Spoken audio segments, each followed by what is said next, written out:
Hi everyone, it's Nicole here today for another Design with video. And today we're going to use the Spring Fling kit by SCT Delivered. These are our quarterly kits that come out, obviously 4 times a year. You can see there's some fun layout samples, there's some great sketches on the back, and you also get a link within those instructions for some cut files that come. So each kit is created on its own. You can see there's a great assortment of different embellishments. There's always a stamp set included. And again, you can have downloads for your cut files. So there's a lot of different options you can use within this kit. So I am going to kind of just go through the kit and see what things inspire me and how I want to get started. So I'm actually going to start off with cardstock. For me, that's something a little bit different. Normally I go ahead and I grab the pattern paper as kind of my first go-to design. And there's a lot of great pattern paper in this kit, but I really am loving this labels pattern paper by Pinkfresh Studio. And so I thought that would kind of drive my design for today. I also wanted to use a rainbow kind of colors, and the cardstock in the kit is perfect for that. So I'm just kind of arranging that in a little bit of a rainbow order. And I'm going to go ahead and just cut 1-inch strips from each of those papers just to kind of create a bit of a rainbow design on the page. So I have this really 2 nice shades of pink. There's a nice yellow here, this pretty mint green, and then a nice light spring blue.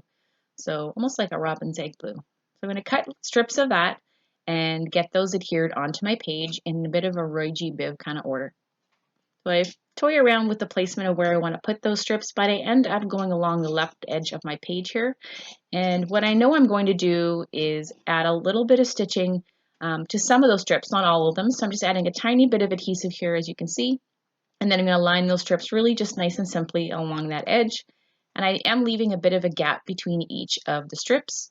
I'm not really measuring anything, so I would say it's probably about 1/8 of an inch. And so I'll just run those along that side. And then I'm going to take them over to my sewing machine and add some stitching to just every other strip of that cardstock.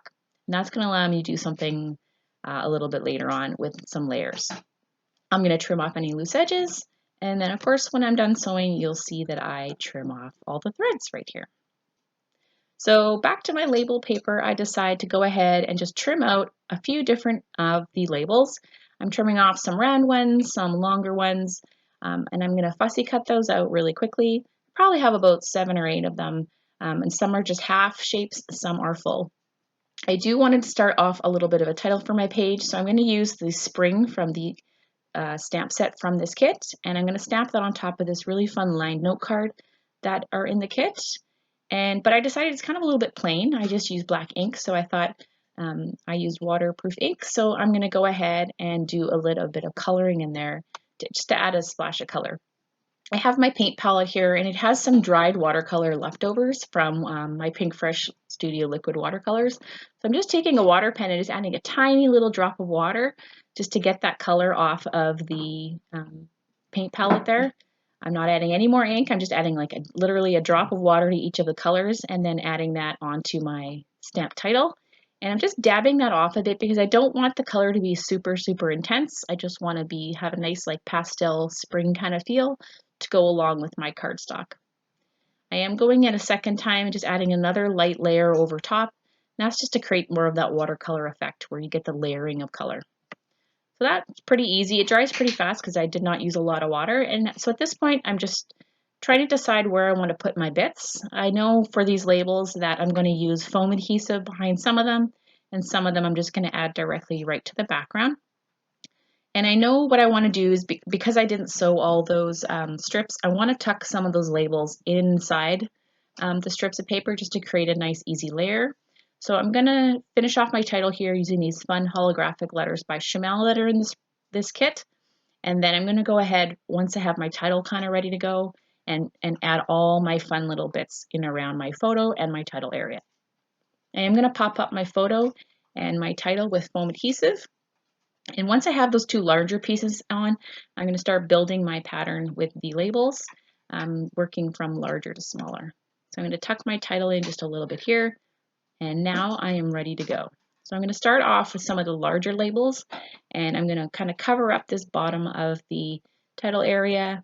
And I don't want to have too many words together around my title, so I'm going to kind of cascade them down on my page. And what I'm doing is I'm layering these pieces, varying the shape and the size of them in around my title and my photo area. and I'm kind of bouncing things back and forth. I'm not going to create a really straight line with these labels. I really want to have things move a little bit and create a little bit of action with your eye. So I'm going to start off at the top and kind of move my way in almost like a zigzag pattern all the way down the center of my page. And so now that I kind of have the labels in place, it's time to kind of fill in those gaps.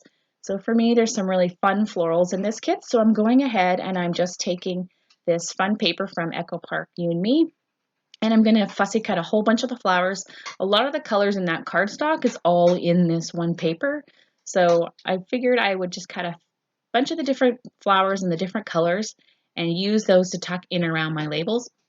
Fussy cutting is a really great way to kind of extend your kit. You can get a really lot out of that.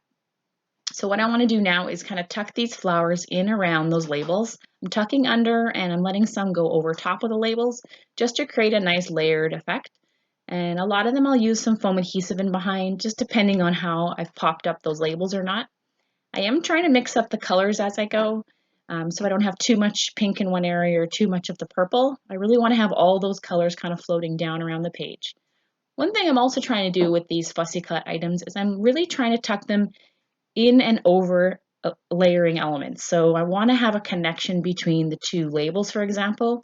So I put a flower in between to kind of connect the two together so that things are not just over in their own little corner.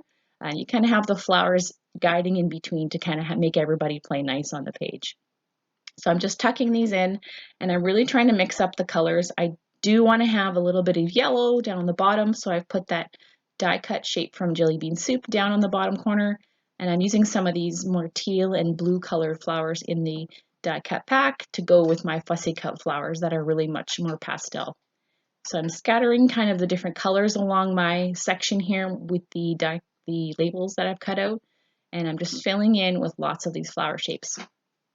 Now I just want to add a little bit more texture to my project, so I have this fabric flower that's in the kit. You get 2 of them, and I decided it's a little too puffy for what I want to do on this page, but I thought I might take some of the layers apart.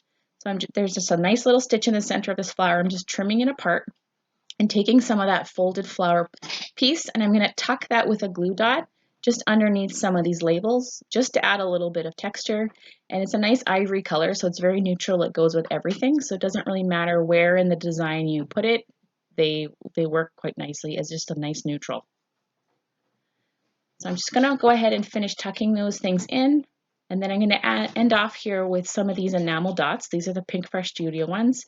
Typically, I would probably put these in the center of flowers, but for today, I thought I would add a little to get a little bit more of that color in around my project. I would just go ahead and kind of grab the colors that I'm missing in those areas and fill them in with some of the small and medium-sized dots that are in the enamel dot pack. They're a great way to just add little tiny bits of color in throughout your design.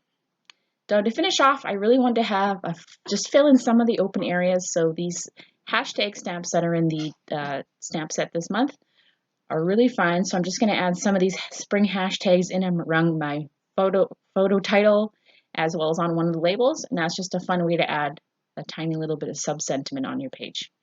So here's a close-up of all that layered goodness.